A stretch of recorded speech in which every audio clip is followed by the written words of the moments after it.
All right, so for some reason, I guess my phone responds to gestures because I just did something and it started counting down and then recording. Which is convenient because that means you guys don't have to look up my nose at the beginning of and the end of the videos. So here is what I plan to talk about. And I'm kind of going to bridge it to the last few videos. So, let's see, it's getting toasty. Oh, that's because it's up at 90. Awakening. Awakening is something that when people start on their awakening journey, oftentimes they don't really, it's not a dedicated path that they're on saying, I want to be awake. No, it's just for some reason, their mind and their soul and their heart is geared more towards seeking or realizing that there's lies surrounding them and seeking out the answers to those lies. And somewhere along the way, then you realize that, okay, this is a characteristic of mine. It's almost an immutable characteristic. And we start calling ourselves truthers. Others call us conspiracy theorists, and we adopt that moniker because it fits. But what we don't often touch on is the fact that it can take quite a profound toll on mental health. And that can happen in a few ways. One way in which it can happen is by realizing that everything around you that you once grounded yourself within is a lie. Okay, that's something that all of us truthers have had to settle. Everything that we grew up knowing is a lie.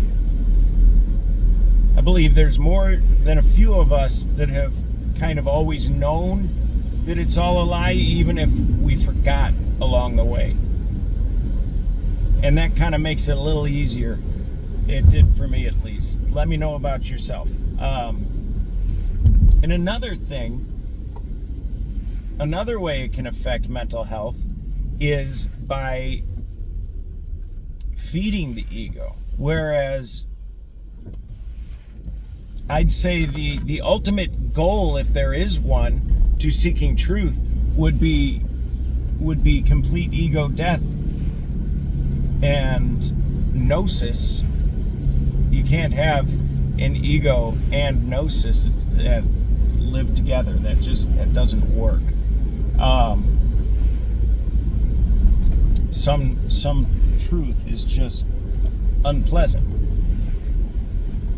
Anyway, so what we dealt with the other day in that live stream was ego, and was somebody who has been brought into what he considers to be an inner circle of knowledge. And for everything that I learn, there's somebody that knows orders of magnitude more than I do. So, and the same is true with that person. For everything he knows, there's somebody who knows orders of magnitude more than he does, and so on and so on.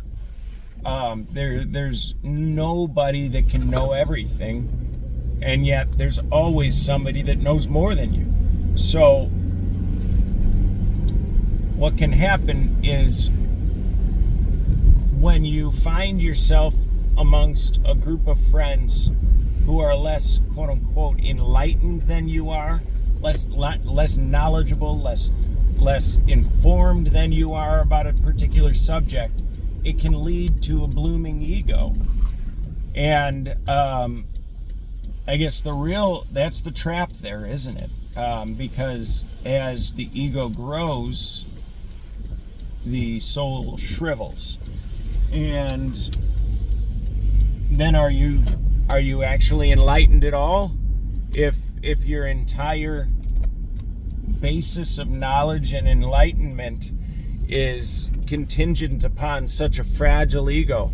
Well, I mean, I think that's something that many truthers have gone through, where you look around and some of the smartest people you've known growing up are totally ignorant to most of these things that we would discuss, and it can have a tendency to inflate the ego, swell the head a little bit.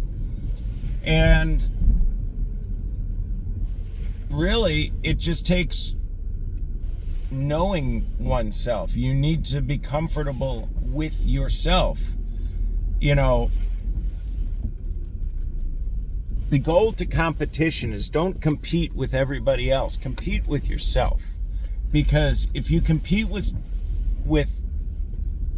the external world, what's going to end up happening is, I mean, for some people it works really well. You got the doctors and lawyers and stuff, and they do really well competing with everybody else. But for me, it's always been about competing with myself.